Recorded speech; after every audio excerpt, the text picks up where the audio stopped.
Hello, I'm ABXToyCat and welcome back to episode 290 of my Minecraft Xbox Update Adventures Let's Play. This is a Let's Play where I've been playing through the various updates that have come out for Minecraft on the console, building stuff, killing stuff, and of course, destroying stuff, such as with this giant flatland you're seeing over here. So, in today's episode of the Let's Play, I wanted to focus on something which, honestly, I thought I'd, put some work into before, but apparently I have not, because it is the wheat farm you can see just over here. So, obviously, there is a wheat farm that exists, it's not like there's nothing there, but one of the ideas I wanted to play around with for that is to make it a multi-layered wheat farm. You might think, Toycat, no, not everything needs to be multi-layered, that's not necessary, but in this case, I think it actually is true, because I wanted to get a bunch more wheat, not only because wheat is like this subpar thing you can make bread from, and bread's kind of okay, but also because you can make hay bales from wheat. But I don't actually have enough wheat to make that many hay bales, because even though it's a really cool block that I want to build it at some point in the future, even though it's a really cool block that you can get in that way, getting the actual, even if you have a giant place like this, getting more than like 5 or 10 or 15 per harvest is actually kind of tricky, which means I'd come here, I'd, harvest the entire thing, and I'd get 15 blocks, and I'd have to come back like a solid, 30 minutes later, and that's no fun at all. So what we're going to be doing instead is we're going to be making it multi-layered so we can get a stack, or 2 stacks, or 3 stacks before we have to, kind of leave it, and that should give me more room to play around with, and it should mean that I can make something a lot better and bigger using these hay bale blocks. So yeah, in today's video, that's exactly what I'm going to be doing. Hopefully you all do enjoy it, but let's get straight into it. So yeah, oops, shouldn't have done that. With that said, let's quickly explain the very base mechanics as to how this multi-layered wheat farm is going to work, because we're just going to be having same idea of like, oh yeah, well there's crops on top of crops on top of crops, but you might think, Toycat, how are you going to have the water affect all of that? And I think honestly, it should be really, really easy. Like, we don't even need to do it this way, but we're going to. All we have to do is make it so these water holes in the middle, which is where all of the, the soil stuff is coming from. We should have to make it so the water, pours all the way from the top down to the bottom. And I believe, I don't know if I've probably tested this yet, because it's been a really long time since I last played around with it. And I believe what should happen then is, did it again, my bad. But what should happen then is, even though it's flowing water, it should still activate all of the stuff, and stuff should go magically. Is what I'm saying here. Everything should just magically work out, and it will be a wonderful time. So, yeah, we'll just build around that. We'll assume that happens. If it doesn't, we can always, make backup plans, but I'm like 80% certain that it should, because it works for every other aspect in Minecraft, so why not the wheat stuff? So, yeah, that's what we're doing. We'll be taking all of this dirt, then we'll be using our diamond hoe to hoe it. I know people, really hate my diamond hoe, because it's like, Toycat, why do you need that? But honestly, I really do quite like having this thing, because it's ridiculous, but it's, in my opinion, good ridiculous. So, yeah, and then we'll also use the ridiculous number of seeds we have, because obviously you end up with way more seeds than you need, and we can then plant the seeds in there, and then magic will happen, and we'll end up with lots and lots of wheat, which we can turn into hay bales. So yeah, just wonderful. That's what we're doing in today's video, and while I do that, I wanted to talk about something that I've been thinking about ever since last week's episode, actually. So I recorded that ahead of time because I went to America, which, for the record, it was, I should not be doing that. For the record, it was wonderful. Thank you to everyone who's been asking and stuff in the comments. I had a great time, and darn it. I knew that would happen if I jumped, but I still did anyway. But yeah, basically, it was a wonderful time. Colorado is it's probably one of my favorite states in America. There's a lot of cool stuff going on there. 100% recommend it. But I'm assuming you're not here to hear me talk about my recommendations for America. You're here to, actually, I don't know what you're here for. Do you want to tell me, by the way? But yeah, basically, you're probably here instead for the fact that, basically, I've been really, really seriously thinking about something which is like the difficulty curve of life. I think I very briefly brought it up last time. If not, then it's basically like, I feel like life gets trickier and trickier as you go along it, right? Like, yeah, it's everyone wants to believe that, oh yeah, well, in 6 months' time, that will be the easiest time. But I really think, whether it's, your own doing or whether it happens on you, like, oh yeah, guess what, now you have to look after these rabbits that you found on the road, or like, oh yeah, well, people either give themselves responsibility, or the responsibility, comes after them, right? And I feel like just as you go on in life, the difficulty curve increases. And this is something that's fascinating to me, because everyone, wants to believe that, oh yeah, well, at some point in the future, everything will just be a lot easier. But I don't think people actually want things to be easier. I think imagining, life being so much easier is something everyone likes to imagine, but no one wants to actually live it, because the moment you just, say, oh yeah, well now I've got, 6 months to just, I've got a list of chores, I've got to clean the stairs in those 6 months, but besides that, it's entirely done. Then you almost kind of stretch out the work you do have, and you try to make it more tricky for yourself. At least that's that's as far as I can tell, and I find that fascinating personally. The fact that not only is there a difficulty curve to life, that kind of instinctively builds it in, but the fact that even if you try to buck the difficulty curve, then you're not going to do too well. And I think, honestly, kind of going back to, again, like the Jaden Smiths of the world from last time, I feel like the reason that some people are messed up is because, like, if you try to ignore the difficulty curve too hard, like, if you're like, oh yeah, well, it should be really tricky right now, but I'm going to make it as easy as possible, then that's where you get the messed up people from. And that is something that I find to be fascinating, of like, oh yeah, well, sometimes making things easier makes them harder in the long run, and I thought that was kind of a beautiful thing. So, yeah, and I think I was, because I was wondering, like, oh yeah, so I wonder when the difficulty curve really stops, because I think most people agree that being retired is the, that's the end goal in life, right? Because when you're retired, you just play golf every day, and, that's what being retired is, right? Like, playing golf and just not caring about any real issues. So, if we assume that is the easy stage, maybe what it is like, like a difficulty bell curve, where, like, age 40 or 50 is, like, the very, very tip, and then things get easier from there. I don't know for certain, and the worst bit is like, I'm like 30 years away from being able to make a video on that, but at some point in the future, I'll be able to tell you for certain where the peak in the difficulty curve is, and it'll be way too late, and we'll have discovered, like, way more important things by then. But that's something to look forward to, right? Like, no matter where you are in life right now, it might get harder, it might not. We don't know for certain, but that's... I think if you learn to accept that, it's almost like a good thing, because then you can think about, oh yeah, well, let's make sure it's harder in the right ways, like, oh yeah, let's, instead of, making it so that I have to look after lots of adopted baby rabbits from the side of the road, if that's not your thing, then instead you could be like, well, I'm gonna take up chemistry, or I don't know, like real subject, whatever, stuff like that. You can say things like that. So, boom, there's your official life advice of Toy Cat. Apparently there's a difficulty curve, and I feel like if you just, like, know what you're doing with it, you can make things a lot better. So anyway, the real point I was kind of stuck on when I was thinking about that, because, oh yeah, well, things get more tricky and you want to know where the most difficult step is, then I was curious as, like, because when you're younger, people always say to you, like, oh, my school days were the best time in my life, and you're just like, no, school sucks, trust me, I'm doing it right now, and that's, like, kind of, oh, my bad, and that's something, at least that's my experience. Maybe it's just like people in my life tell me that school is the best, or maybe that's not yours at all. Maybe you've never heard anyone say that, but if you haven't, then someone will say it eventually, because everyone is nostalgic for their school times, right? Because generally speaking, when you picture the past, you picture the best bits. No one has, like, the most intense memory of their most boring moments. I think you remember the good and you remember the bad, right? Like, everyone remembers the really strong emotions. I can remember the worst moment from, like, I know my past 5 years, and I can remember the best moment. Actually, I don't know what the best moment would be, but I can remember some very good moments from the past 5 years, and I can remember the very bad moments too, right? But you don't remember the moments where you just spent, like, 4 hours one morning watching Netflix on TV, because like, that's not a very memorable moment. Or you don't remember the time where you spent, like 6 hours just, or like a solid hour thinking, I don't need to get out of bed. And then you get out of bed, like, at 11 a.m. instead of at 8 or something. Like, that's not 1 hour, that's 3. But the point being here is, like, you don't remember the really boring moments. You only remember the really strong ones. And I think that's why people get nostalgic for pretty much anything. Like, you can get nostalgic for the worst job in the world if you know what you're doing, because you can just be like, oh yeah, well, it sucked and they worked us all day and they didn't pay us, but I made some good friends there, because there are positive aspects to everything, right? I mean, if there's not direct positive aspects, then there's at the very least, like, like semi-positive aspects, and that's something that is always kind of fascinating to think about to me, the fact that no matter how bad something is, you can always remember it positively, not if you want to, but, like, even kind of by accident. And that's, I think that therefore means, like, you don't even have to care about things being good, because in your brain, they'll become good later. And again, I've spoken about, like, the kind of crisis you have when you think about, like, well, if I just, if you are able to just change how things feel, so you can make something that's bad feel good, but retroactively, is the past really even linked to the present in any way? Like, if again, like, if you just, like, entirely, if you could blank out, periods of time, and you just blanked out a year of your life right now, but then when you came back to, you remembered it all then. But, like, for you, you're just gonna skip forward a year and then gain all your memories back.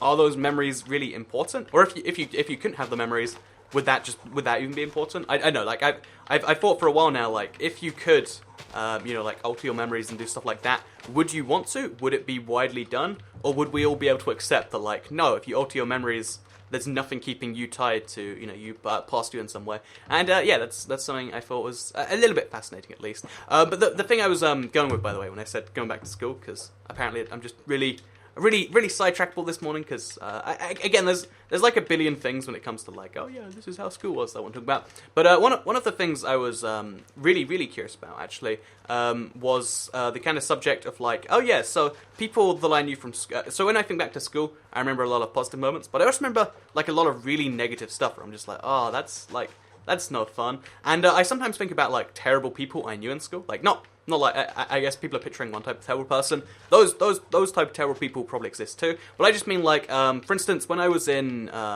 lower school, so like I think I'd been, let's call this age 7, 8, somewhere in that kind of ballpark.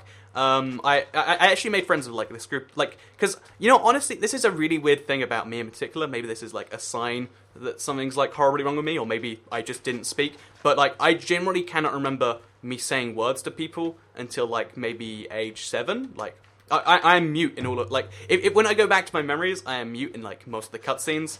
Well, they're not cutscenes, but I'm like mute in most of those memories. And that's like a really spooky thing, right? Like, I wonder if there's some cool significance to that. But no, basically, so I made, when I was in when like age 7 or 8, I made friends of some like kids from the year up or something. So, I don't know why they were friends with me, but like, yeah, that's how things were, right? And they did this like really weird thing in the bathroom where they were like kicking the doors or something, and it was like, oh yeah, that's a thing. And once I kicked the door and there was someone in there, so it like whacked him right in the face, and he was like, oh, and I was like, that was the first time I'd ever done anything that like had hurt someone or anything like that. I was like, oh, I'm so sorry, I'm please don't tell anyone, because I when you have no idea what the punishment would be, you like fear it, and you're like, oh geez, no, I'm gonna go to prison forever. So you're like, please don't tell anyone, please don't tell anyone. He's like, oh yeah, sure, I won't, it's fine. And then he just like kind of left, and then like 10 seconds later a teacher comes in and he's like, oh yeah, this person here said this happened, and it's like, oh my god, you are the worst. You cannot tell someone you're not going to tell them and then immediately go and do it. You are a liar, sir. And I wonder, like, every now and then I wonder, like, does he remember that? Does he even like think about that at all? Is that even a memory in his head? Because I bet there's a billion stories, I don't know for certain, but I imagine there's a billion stories where I've done something terrible like that to someone in the past, and like they remember it vehemently, and they're like, oh yeah, it's like, who's he think he is? Why does he think he gets to, like, I can't think of any terrible things I did, but I'm sure I must have done something awful, right? Why does he think that he can do that sort of thing? What a douchebag or whatever, right? If I'm sure someone's thinking that about me somewhere in the past, and I don't remember it. So I wonder if this guy, I can actually picture his name. I don't know like his second name or anything like that, but it was called Jack, and I'm like, I wonder if Jack can think back to this exact moment and be like, yeah, maybe that was a bad move, or maybe even if he does remember it, he's just like, well, yeah, he kicked a door in my face and it hurt. Of course I could have told a teacher. And every now and then, like, I kind of want to, like, go, or not go back, but, like, because I hear reunions are a common thing, right? So, you can go to a school reunion, you can see the people there. I've always wanted to go to one of those things, just to kind of, like, ask questions like that. So, like, do you, in your mind, were you terrible? Because, fun fact, you were. Like, I'd appreciate if someone said that to me, like, it's like, when you were 13, you had a real problem, and you were just doing this and this, and that wasn't good. You know that as a fact, or like, oh, it's like that. Like when you first started making YouTube videos, you were like, you would make jokes about horses being dead. I'm trying to just make something offensive up here, but like, I'm sure there's something terrible I've done to someone at some point in life. I think I wouldn't enjoy hearing them, and I'd rather kind of not in one part of my head. But on the other hand, it's like, it would be useful to know, because if I've just forgotten I've done something terrible, you're gonna repeat it. The thing about history is, if you don't know if you don't know what went wrong, then you're bound to repeat the mistakes, right? Like that's a commonly known little thing, right? So I imagine that, like, if I don't remember the terrible things I've done, which again, statistically they're not as important to me as they were to anyone I would have done them to, wouldn't it be nice to know? Or have I even done anything? If I could get everyone in my life ever, like, all in one room, and then ask them, like, what's the worst thing I've done to you? How many people would have, like, a story that's actually important, whereas most people would just be like, oh, who's this? I don't actually know you, I'm sorry. Which, I think that might hurt worse, actually, like, if you had everyone in your life, like, again, in one room, together, so, like, the adult versions, and they're like, so, how long would it take them to, like, find out that you're the thing commonly linking them. Because that's like a premise for like a lot of like TV shows and stuff. Like, oh yeah, you have every, you know, person that's ever known your, like every ex-girlfriend or something like that. They're all in one room, and how long does it take them to figure it out? Would it be really sad if they never figured out it was you? They were just like, I guess it must have been the school we went to. Like, but then why are these people here? And I think that would be like a cool measure of how important you are as a person, right? Actually, like one, how many people are in that room? Because actually, that's not down to you at all. Like, I guess, like, I probably had a contact with thousands of people, but I probably made an impact on, like, you know, like, let's call it, like, 10 people or something. But I wonder if that is, like, the objective way to work out how, like, important someone is. Because if you put everyone that's ever known, you know, like, Barack Obama, or, like, you put everyone that's ever known, let's think of like a famous actor or something. Like, I'm having like a terrible moment right now. Like, okay, Brad Pitt or like David Fincher. You put everyone who knows like people who've done these big things together in a room. They probably work it out really quickly, right? Or like, you know, like I feel like there are lots of people where it's really, really easy to work out the common connection instantly. You're like, oh yeah, well I see all these acting friends here, and then these people are from school, and what school they go to? Oh, the same school as, you know, insert popular singer here. Oh, it's that guy. Whereas like for me, again, it would take that long, and I do think that's kind of a fascinating idea. So, fun fact, that's a game show I think we should do at some point, or like someone should do. It wouldn't make much money because that's gonna cost a lot. But I'd really love to see what happens if you put everyone that's known someone in a room and see how long it takes them to find out. So there's my official idea. If any of you make game shows out there, one, what are you doing watching YouTube videos? Get back to your job. And two, you know, there's a golden one for you. Because it's funny actually. Game shows are like known in most circles, I guess, as being like bad TV, right? And it's always fascinating because I learned this like a very long time, like I don't know how long ago. Let's call it like 5 years ago. I think it was like for economics maybe. That like there are two types of TV. There's like TV that is considered to be good, and there's TV that's considered to be profitable, right? And it's always fascinated to me that in every entertainment media, because on YouTube we've got the same thing, right? We've got channels that are, you know, like I'm going to try and like resist saying anything about myself, because of course I want to believe I'm a good channel, right? But no, there are channels that produce stuff that's like, you know, once a year or something, like a CGP Grey, and there are channels that do the, you know, this is a prank video, and at the start of the video we're going to say, what's up guys, make sure we get 10 million likes before you watch anything else, and, you know, like they're 1,000,000% focused on the shares and nothing to do with the content. And I wonder if like that's the same thing, but if that is the same thing, it's the sort of thing where you wonder, like, I wonder which is the more profitable kind of strategy, because the channels that do crazy stuff like that, like, again, I'm sure you've watched a billion videos in the same style that I just kind of described. I'm sure you could probably even describe my channel in that way in some way, so feel free to do that if you want to make the comparison. I have no qualms against you doing that. But yeah, the thing that I find to be fascinating is like those sorts of channels that exist like that, they exist for a really short amount of time. Like, again, if you're thinking about any right now, they exist, they get into the limelight, and then the rules for how the limelight works generally change on them, and they stop being so popular because, you know, they're not good at what they do. They're good at like exploiting the system. And I've always wondered, like, does that apply to me? Like, because making, you know, gameplay videos on YouTube, I think a lot of, you know, YouTube creators, and in fact, you know, not even I think, like, this is something I know, think of gaming videos as being this low quality thing. That's why when gaming first blew up and you first could actually make money with gaming videos, every single vlogger ever would actually make these, you know, again, they'd make gaming videos just because they were like, wow, I can record for, you know, like an hour, make 3 videos from that, and then, you know, people will actually watch all 3 of them, suckers, or, you know, something like that. And it's actually really funny because, you know, at first, every single vlogger has like a gaming channel, so look at all the big vloggers from 6 years ago, and, oh, there's a Toby Games and a Jemima Games, and yeah, I'm making up names right now, but, you know, there's all these sorts of, you know, channels that were built on gaming. But then if you look at it the other way around, like, let's call it 2 years ago, when vlogging became the big thing on YouTube, again, for some reason, because of, like, Casey Neistat, then you can look at it and you can see every gamer then starts making vlogs rather than gaming videos. And that is, again, that is just so interesting to me, the fact that, like, every trend comes in circles, and I think that's a good lesson for life, in fact. Like, no matter how bad you think something is, it's going to go in a circle, and it's going to get just as bad again. That's totally a life lesson to learn there. So, yeah, I think that's the key lesson to learn from... Actually, I think I kind of cycled around a lot of things to have age today, so to kind of sum it all up, because, again, we're somewhere near the end of the video, I think there is a difficulty curve to life. Not everyone knows there is a difficulty curve.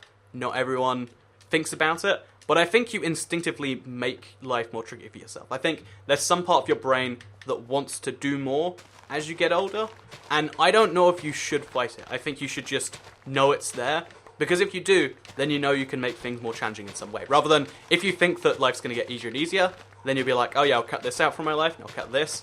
But really you should be thinking, I'll cut this bad thing, but I'll replace it with something else. So, in my case, maybe I should, like when because I mentioned this before, right? But I had, I used to like write Amazon books as like a serious thing on Minecraft. But then one day Mojang decided, actually, because they have the rights. I'm not saying this is the wrong thing. They just removed all my books from the store. They're just like, we have official guides, and we'd rather people buy those, so we'll just cut your guides away, right? And that's what they did. And now, those books aren't for sale anymore. Like big source of like my income cut down there. It's fine. It's fine. But the thing I'm trying to say with that is like, with that extra time that I had from the thing, I should be like, well, let's start a second YouTube channel, or like, let's make up something else. Like, I think that's something you need to do, and that's why, again, when Mob Crush ended, I've been doing a lot more streams on YouTube now, because, like, I have the time, let's use it somewhere else. Because if you want to believe, it's nice to take a break from stuff sometimes, and that's a good way to use it, but I think your brain will instinctively always give you more tasks,